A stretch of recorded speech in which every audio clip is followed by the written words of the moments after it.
The Bexar County Medical Examiner has released the identity of a man who was hit by a car and killed after he was ejected from his SUV during a crash on I10 on the city's east side. San Antonio police say on Sunday, 20-year-old Aaron Cantu was driving an SUV in the eastbound lanes of I10 when he lost control. The vehicle flipped over and Cantu was ejected. SAPD says he landed in the main lanes of the highway and was hit by a passing vehicle.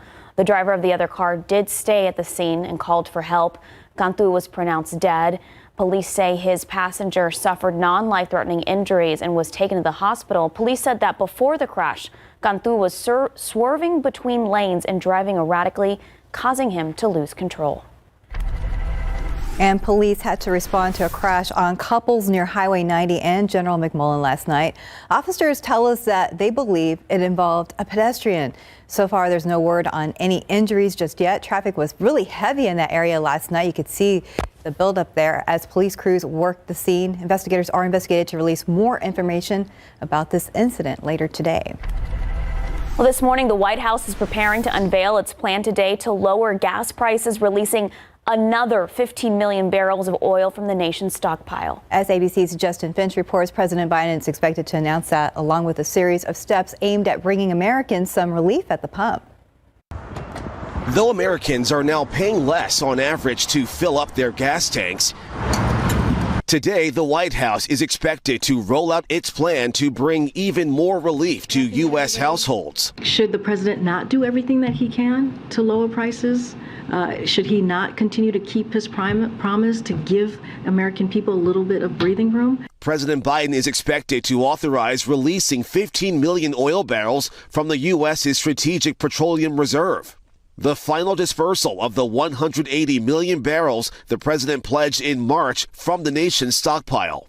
But critics say the 15 million barrels isn't enough, considering the U.S. consumes about 20 million barrels per day. That last round of reserve oil due for release in December after the November midterm elections. I think the key story there is this administration doing as much as we can to help increase the energy supply? And I think the answer is unequivocally yes. They should be talking about how much things cost at the supermarket, at the gas pump, how people feel unsafe on the streets. Republicans fine-tuning their midterm messaging around inflation and the economy, with early voting underway in some states. That as gas prices have dropped 5 cents in the last week, but the national average for a gallon of gas is now 20 cents higher than 1 month ago. The president is also expected to go after oil companies, which have seen record profits this year. The White House plan also comes weeks after OPEC Plus announced it's cutting oil production by 2 million barrels per day starting in November. Justin Finch, ABC News, Washington.